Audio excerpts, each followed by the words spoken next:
Let's clear something up right now. Whenever something this big hits the health world, the rumors, myths, and misunderstandings start flying around like confetti. Some of them are harmless. Others? They can derail your progress before you even get started. So let's bust some of the biggest myths about these new weight loss medications, and weight loss in general. Myth number 1, Ozempic is just a celebrity vanity drug. I get it. You see headlines about actors dropping pounds before awards season, or influencers bragging about fitting into designer clothes. But here's the truth, doctors didn't create these medications for Hollywood. They were developed to treat serious health conditions like diabetes and obesity. And those conditions aren't about vanity, they're about survival. For a lot of people, this isn't about getting beach body ready. It's about lowering blood sugar, reducing the risk of heart disease, and adding years to their life. Celebrities might be the ones making the headlines, but everyday Americans are the ones whose lives are truly being changed. Myth number 2, if I take this drug, I don't need to change anything. Oh, if only it were that easy. This is a big mistake people make. Yes, these drugs can cut your appetite and help you lose weight. But if you rely only on the medication and never work on your habits, your food choices, your activity, your sleep, what happens when you stop? Studies already show that a lot of people regain weight once they're off the medication. It's like thinking of the drug as a life raft. It can keep you afloat, but you still have to learn how to swim if you want to get anywhere. Myth number 3, using a drug like this is cheating. I've heard this one a lot. And honestly, it frustrates me.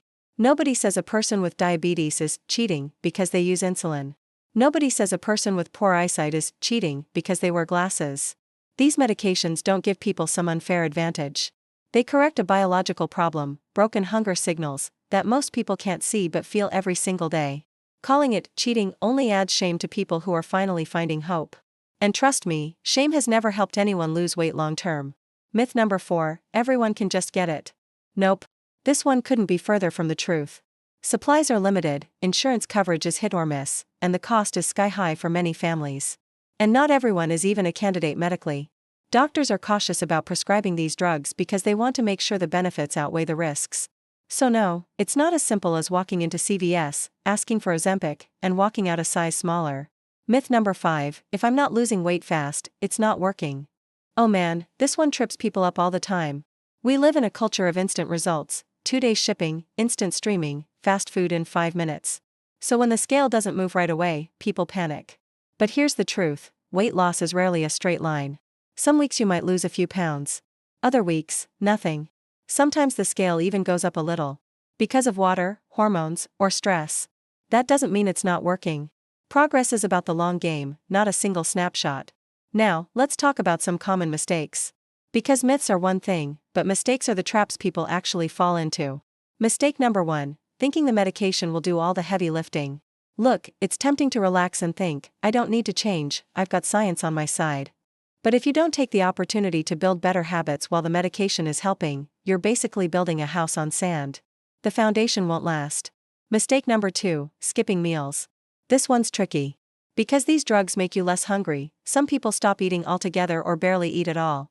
That might sound good at first, less food, more weight loss, right? Wrong.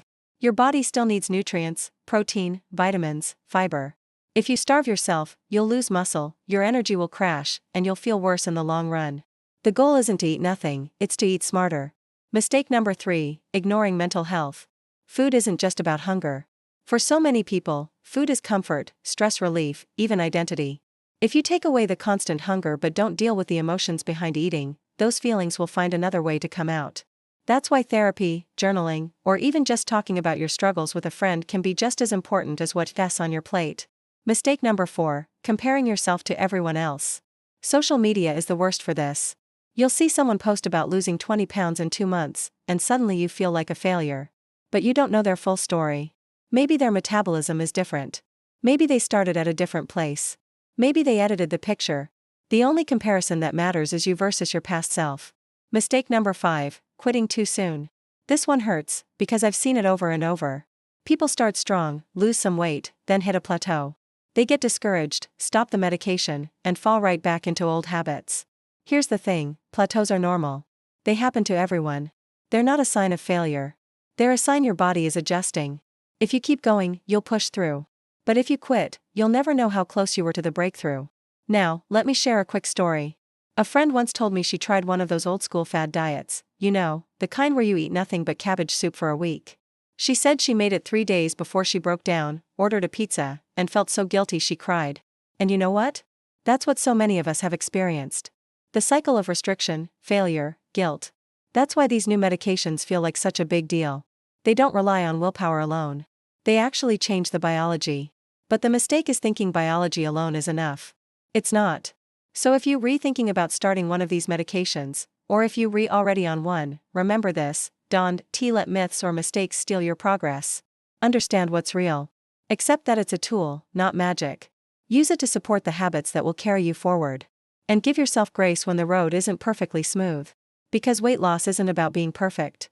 It's about learning, adjusting, and keeping your eyes on the bigger picture: health, energy, and freedom.